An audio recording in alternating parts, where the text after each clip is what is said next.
দেশের পোশাক খাতের জন্য শোকাবহ একদিন আজ।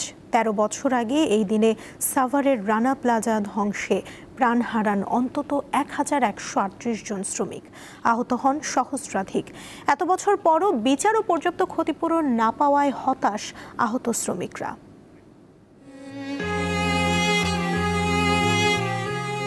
রানা প্লাজার ৭ম তলায় নিউ স্টাইল লিমিটেড পোশাক কারখানায় কাজ করতেন মাসুদা বেগম। দুর্ঘটনার দিন ভবনের নিচে চাপা পড়েছিলেন তিনি। এতে তার কোমরের ২টি হাড় ভেঙে যায়। আজও সেই স্মৃতি মনে করে আটকে ওঠেন মাসুদা। একটা ঝাঁকুনি দিছে, একটা শব্দ হয়েছে, মাথায় গুড়ি মারলে যেমন হয় ওই রকম। তা আমি কই তাহলে উপর থেকে বিল্ডিং পড়তেছে না নিচ থেকে, এরকম তাকাইছি। তা তাকাই আর মাথা নিচে করতে পারিনি। এর আগে আমার আইসে দেখি মাথায় এই জায়গায় ছাদ, আর আমি ওই মেশিনের সুই ধরে বসে পড়ছি।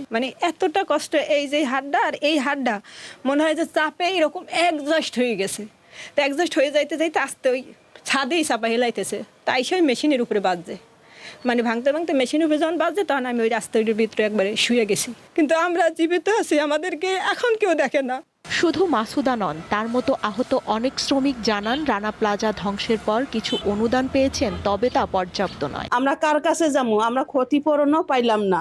আমরা চাই আমাদের পুনর্বাসন, সুচিকিৎসা, আমাদের ক্ষতিপূরণ আর রানা সহ বিল্ডিং মালিক সহ বিচার হোক। রানা প্লাজা ট্র্যাজেডির ১৩ বছরেও বিচার কাজ শেষ হয়নি। হত্যা মামলায় ৪১ জনের বিরুদ্ধে চার্জশিট দাখিল করা হয়েছিল ২০১৫ সালে, যাদের মধ্যে রানা প্লাজার মালিক সোহেল রানা সহ ৩৮ জন আসামি হিসাবে অভিযুক্ত। বেশিরভাগ আসামি জামিনে থাকলেও সোহেল রানা এখন কারাগারে।